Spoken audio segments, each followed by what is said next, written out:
Kag sa Good Vibes, Airport Subdivision to Barangay Tangob na shortcut pwede na malabyan. Paano? Ibaloon sa report ni Romeo Subaldo. Si Franz Caniendo kagang iya abyan halin sa ila ulubrahan sa may Robinson Cybergate Building sa tabok lang sang Old Airport sa Bacolod City. Sa may Airport Subdivision naman siya nagapauli. Subong, hindi niya na kinahanglan pa maglibot sa Henrietta Village para magpauli. Diri na siya nagapangalihid sa mismo nga runway sang daan nga airport halin sa highway sa Barangay Tangob kag lusot na sa Airport Subdivision. Mga binula naman ini kuno nila nga shortcutan. Tingnan mo? Tingnan sulod? Oo. Dili na ka magagi. Oh, daming obras may Robinson. Robinson sa Tilitek. Teletek. Masa po sa inyo ang ining nga ruta?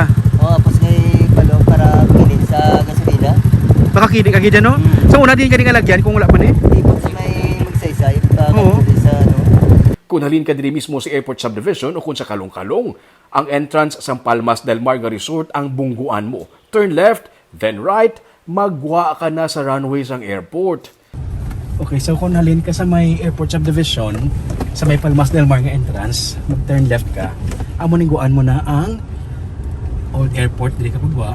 Buka mo naman sa highway, area na pakato sa barangay, Tangob ng highway.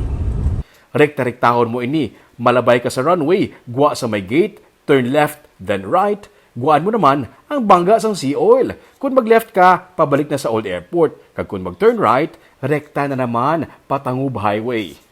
Inaging promisa ni Bacolod City Mayor Abde Benitez sa iyang asoka nga mapahagan-hagan ang traffic dira sa may area sang Singkang Airport bangod sang sininga alagyan.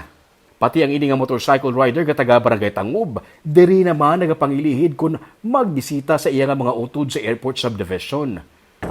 Tango, pasapos sir kami amo ni kadalan. Pasapos sa imo. Sa una magkadto ka, di ka kakatingalin sa Airport Subdivision. Sa mga utod ko. Sa una di ka gagi sir. Sa dito. Layo na.